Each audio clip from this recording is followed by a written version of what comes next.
जी का, जिसका इज्जतें नहीं है उसका बेइज्जती क्या होगा। नकारा प्रधानमंत्री है, आवारा है, मूर्ख है। कट गई पतंग हम डोर देखते रह गए, गिर गई जीडीपी हम मोर देखते रह गए। दीवालों पर लिखेगा मोदी देश के लिए हानिकारक है। की बार मोदी सरकार, अब की बार मोदी सरकार, यही सब होता। लेकिन अब की बार तो अंतिम संस्कार कर देगा उत्तर प्रदेश, संस्कार हो जाएगा इस सरकार का।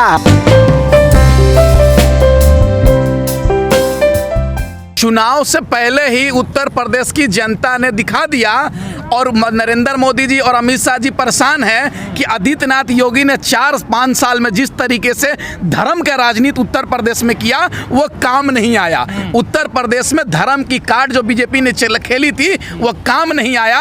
तभी जाकर वहां पर जिला पंचायत का चुनाव हुआ, उसमें भारतीय जनता पार्टी चुनाव हार गई।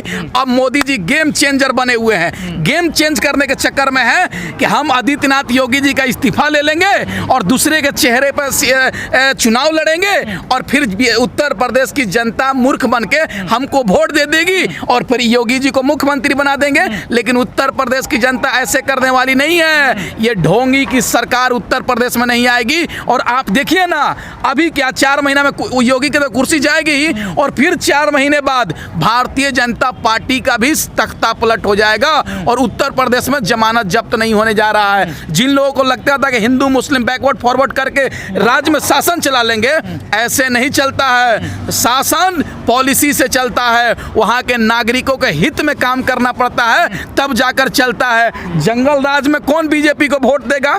वहां पर देखिए ना जंगल राज क्या हो गया है, क्योंकि सब्जी बेचने वाला को मार के पुलिस गोली मार दे रहा है। उन्नाव में हमारी बहन के साथ रेप हो जाता है, उसकी गर्दन की हड्डियां तोड़ दी जाती है, लेकिन फिर भी भारतीय जनता पार्टी के लोग। आपको योगी जी इतने कमजोर लग रहे हैं क्या कि वो कुर्सी आसानी से छोड़ देंगे? अरे भाई कमजोर नहीं है तो क्या है। अपने जो आदमी मुख्यमंत्री बन जाने के बाद अपने ऊपर से आपराधिक केस को हटवाता है, अपने सुरक्षा के लिए लोकसभा में रोता है, तो वो कमजोर नहीं है तो क्या है? आप बताइए ना।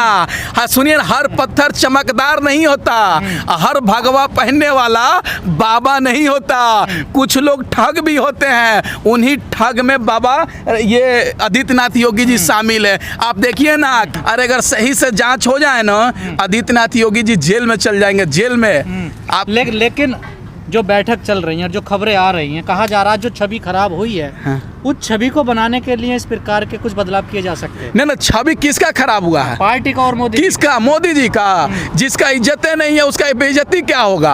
आवारा आदमी का इज्जत जाता है मर्दे। भाई आप तो अजीब बात करते हैं।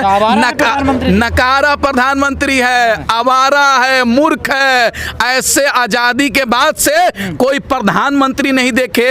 कट गई पतंग हम डोर देखते रह गए, गिर गई जीडीपी हम मोर देखते रह गए। अरे प्रधानमंत्री कहां देश को ला दिया है? सोचिए पत्रकार महोदय, दलाली मत कीजिए। देश की कह रहे हैं इतने अच्छे प्रधानमंत्री हैं कि हमारा देश ऊंचाई छू रहा है। अरे संबित पात्रा की बात मत कीजिए। जो आदमी टीवी स्टूडियो में बैठकर दिन रात मोदी मोदी करके ओएनजीसी का डायरेक्टर बन गया और हमको देशभक्ति सिखा रहा है। नहीं, हमको दूसरों की पर्सनल लाइफ में क्यों जाते हैं? अरे क्या कर, आपका भी मोदी जी की वाइफ, कभी संबित पात्रा की वाइफ। अरे देख, संबित पात्रा पर्सनल हो गया क्या? आपको नहीं लगता जैसा वो कर रहे हो वैसे आप करने नहीं? क्या हम कर रहे हैं? हम बिना शादीशुदा का बच्चा पैदा किए हैं क्या?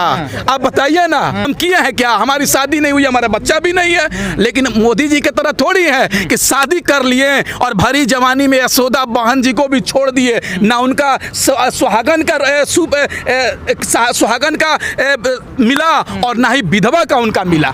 मोदी जी ने तो बीच में छोड़ दिया। देखिए एक बात सुन लीजिए, ऐसा नकारा प्रधानमंत्री नहीं देखा। और वो दिन दूर नहीं जो दीवालों पर लिखा रहता है ना, स्वास्थ्य के लिए शराब हानिकारक होता है, तो वो दिन दूर नहीं, दीवालों पर लिखेगा मोदी देश के लिए हानिकारक है। आप देखते रहिए। पांडे जी, क्या लगता है आपको, जब 2017 के विधानसभा यूपी में चुनाव हुए, योगी जी का कहीं भी नाम नहीं था कि वो सीएम बनेंगे, कोई और ही चेहरे रेस में थे, लेकिन अचानक से योगी जी आते हैं और सीएम बन जाते हैं?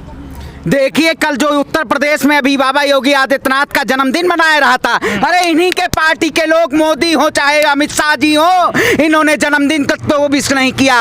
अरे क्या किया जाए, जिस भगवान राम पे मैं ब्राह्मण कुल के आता हूँ, ये भारतीय जनता पार्टी हमें अपने कुल का बताएगी? अरे भगवान राम के नाम पे इसने तो देश में शोषण का काम किया है। ऊपर के भगवान राम जो हमारे राम हैं, उन्होंने जो देखा है, जो उनके खिलाफ, जो उनके नाम पे और लोगों ने षड्यंत्र रचा है, देश में बेरोजगारी हो या भ्रष्टाचारी हो, भुखमरी हो या अपराध प्रदेश हो। कल हमें देखा होगा उत्तर प्रदेश बेरोजगार दिवस मनाया गया है। अरे ये बाबा योगी आदित्यनाथ सिर्फ और सिर्फ जनता और देश की किसानों को रोडों पे बैठा रहेगा। अरे इनको तो मठ में बैठा दिया जाएगा 2022 में। पत्रकार महोदय एक बात समझिएगा, ये सिर्फ और सिर्फ दलाल मीडिया इनको दिखा रही है कि योगी आदित्यनाथ और भाजपा पूरी मजबूत सरकार है। ये सबसे बड़ी जुल्मी सरकार है, और जो जुल्म की बात करेगा, देश में बेरोजगार और रोजगार देने की नहीं बात करेगा, उसको इस सत्ता में रहने का अधिकार नहीं है। और उत्तर प्रदेश से जो रास्ता दिल्ली पहुंचता है, उसी बॉर्डर पे किसान बैठा हुआ है। इस सरकार को उखाड़ फेंकने का काम ये देश का किसान, नौजवान, छात्र, शिक्षक सभी लोग करेंगे। पत्रकार महोदय आप जरा थोड़ा देखा करिए। पांडे जी, आपने कहा कि मैं राम के वंश से हूँ, ब्राह्मण वंश से। लोग तो कहते हो रघुवंश वंश से हैं, ठाकुर वंश से हैं। वो तो रघुकुल रीत सदा चली आई, प्राण जाए पर बचन न जाई। ऐसे कुल की आप बात, अरे वो बताइए, उन्होंने कुल की तो बात की, कुल के नाम पे उन्होंने सबसे बड़े बड़े झूठे वादे। रघुकुल ने तो कहा था कि राम राज्य वो होता है जिसमें सभी लोग सुखी हों और सभी लोग संपन्न हों, लेकिन इस राम राज्य में तो सिर्फ और सिर्फ वही पड़ाव है तुष्टिकरण का कि हिंदू, मुस्लिम, सिख, ईसाई सभी को तोड़ो। इसने तो सिर्फ तोड़ने का काम किया है। अंतिम पड़ाव सिर्फ और सिर्फ तुष्टिकरण है इस सरकार की। ये सिर्फ और सिर्फ जनता को गुमराह कर रही है, लेकिन देश की जनता अब गुमराह नहीं होने वाली है, क्योंकि ये देश की आग है। और इस सरकार को उखाड़ फेंकने का, चाहे आप बंगाल में गुजरात पंचायत चुनाव में, चाहे उत्तर प्रदेश के त्रिस्तरीय पंचायत चुनाव में, आने वाले 2022 के विधानसभा चुनाव में इस सरकार को उखाड़ फेंकने का काम किया जाएगा। मेरे देश की बड़ी प्यारी जनता बड़ी भोली है, बड़ी प्यारी है, वो तो बहक जाती है। अरे अब बहकावे में नहीं आएंगे हम, तुम्हें मुंह तोड़ जवाब देंगे। अब इनको मुंह तोड़ जवाब दिया जाएगा, और जवाब देना शुरू हो गया है, क्योंकि आप इस वक्त सेंट्रल विस्टा प्रोजेक्ट के मना रहे हैं और देश की आर्थिक स्थिति, बेरोजगारी, जीडीपी चरम पर है, और आप अपना महल बनवा रहे हैं। आप अपने सिर्फ और सिर्फ स्वार्थ की और सत्ता की बात करते हैं, देश हित की नहीं बात करते हैं। ये मोदी जी दाढ़ी बढ़ा बढ़ा के वो कर रही है, लेकिन जीडीपी पे ध्यान नहीं दिए हैं। ये जब काम चलेगा तभी तो अर्थव्यवस्था, जीडीपी बढ़ेगी। अरे आप काम क्या करिए, काम किए हैं, अपना नाम बढ़ाने पे तुड़े हुए हैं कि काम पे बढ़े हुए हैं। ये अपना सिर्फ विस्टा प्रोजेक्ट बनेगा, मजदूर लगेगा, उसमें सामान लगेगा, लेबर लगेगा। और देश का जो ठेला देश में जो ठेला लगाने वाला किसान है, वो क्या है? वो देश का मजदूर नहीं है। वो आपके घर आके क्या सेंट्रल विस्टा में वो करेगा? अरे सिर्फ और सिर्फ ये जनता को गुमराह कर रही है। रोड पे आज ठेला लगाने वाले, सब्जी लगाने वाले देश में किसान, आज भिंडी 10 रुपए किलो नहीं मिलती है, गांव में 5 रुपए किलो बेचने पे किसान मजबूर होता है। लेकिन यही देश की सरकार में बैठे हुए, चाहे वो रिलायंस एजीडी की बात करिए या किसी भी आप अच्छे उसके स्टोर की बात करिए, वहां 40 रुपए और 35 रुपए महोदय भिंडी बिकती है। गुमराह हो जाते हैं। अरे कैसे जनता गुमराह हो जाती, तो बंगाल में गुमराह ना हो गई होती। देखा करिए पत्रकार महोदय, आप तो नगर में अरे कहाँ गुमरदार नगर में ये सरकार सिर्फ और सिर्फ, देखिए वही टीवी वाली बात मत किया जा रही है आज तक और उसकी, ये सिर्फ और सिर्फ वही। आप ग्राउंड रिपोर्टिंग आते हैं, आपका सम्मान है, आप जमीन पे आते हैं तो जमीन तक उतरने लायक नहीं उनको छोड़ा जनता ने। नगर में गुमराह होगी क्या जनता? नहीं, देखिए वही बात है, सरकार जो सिर्फ और सिर्फ गुमराह तो करती आ रही थी, तुष्टिकरण की राजनीति करने आ रही थी, लेकिन आज टूटा कोई देश का जनता, कोई किसान टूटा? कोई नहीं टूटा। इस सरकार को, पत्रकार महोदय, इस सरकार सिर्फ और सिर्फ ऐसे गोल गोल चक्री में घुमा रही थी पहले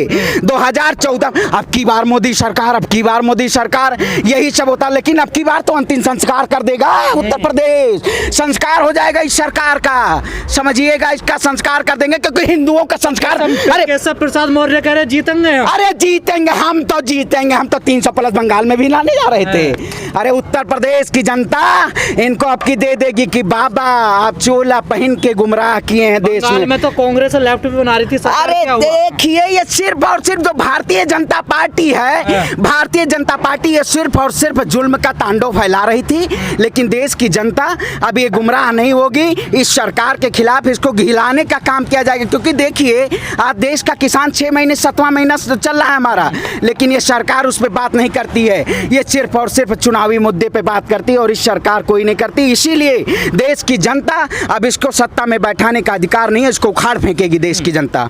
क्या क्या कहोगे अतीक वासा जी, जो हलचल है यूपी में?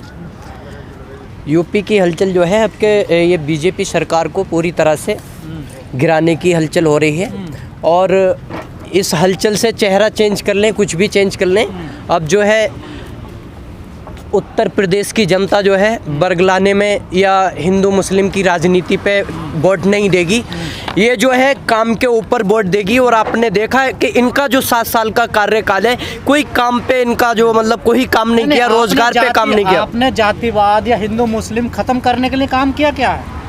हमने हम यहाँ भाईचारा ही बढ़ा रहे हैं, हर एक देखिए कोने कोने से, और यहाँ पर हिंदू भी है, मुस्लिम भी है, सिख भी है, ईसाई भी है, सभी तरह के लोग यहाँ पर आए हैं और हम भाईचारे का संदेश दे रहे हैं, क्योंकि बहुत से रंग शामिल हैं इसे मिलकर सजाने में। फकत ये एक भंगबा रंग की दास्तान थोड़े, ये सभी का ही बराबर हक है इस गुलशन पे नादानो। ये हिंदुस्तान किसी के बाप की जागीर थोड़ी है, ये सभी का है। ये जो हमारी हिंदुस्तान की, हमारे भारत की जो संस्कृति है, भाईचारे का संदेश देती है, और उसी को हम आगे जगह जगह जाकर उत्तर प्रदेश के अंदर सभी लोगों के अंदर, ये युवाओं के अंदर सभी को जोश, यही इस चीज पे वोट देने की, इस चीज को आगे बढ़ाने की, भाईचारे को आगे बढ़ाने की कोशिश करेंगे। अभी कोई छोटी सी घटना हो जाए जो आपके अंदर का जो कीड़ा ना वो जाग जाता है, एकदम निकलता बाहर को। नहीं, कैसे कह रहे क्या घटनाएं करा दी आपने? देखा कि अभी जो है एक मस्जिद शहीद करा दी गई, दूसरी मस्जिद जो है यहाँ पर बुलंदशहर के अंदर खतौली गांव में करा दी गई। क्या वहाँ पर कोई दंगा भड़का? उन्होंने ये चीज़ कही है कि ये जो है उसके कोर्ट के अकॉर्डिंग हम जो है अपना काम स्टार्ट करेंगे, दोबारा मस्जिद की तामीर जरूर कराएंगे, लेकिन कोर्ट के थ्रू कराएंगे, हम आपस में लड़ेंगे नहीं, बटेंगे नहीं। और इसी चीज़ को लेकर आगे हम समझाने का काम कर रहे हैं, और यही संदेश यहाँ से किसान आंदोलन से जा रहा है कि ये जो है एक किसान का ही आंदोलन नहीं है, जन आंदोलन है। देश को बचाने का, लोकतंत्र को बचाने का, संविधान को बचाने का ये आंदोलन चला, और इसमें आप सब मिलकर हमारा साथ दीजिए। और किसान ये कह रहा है कि जब तक ये काले कानून वापसी नहीं होंगे, जब तक हमारी मांगे वापसी नहीं होंगी, जब तक घर वापसी नहीं होगी।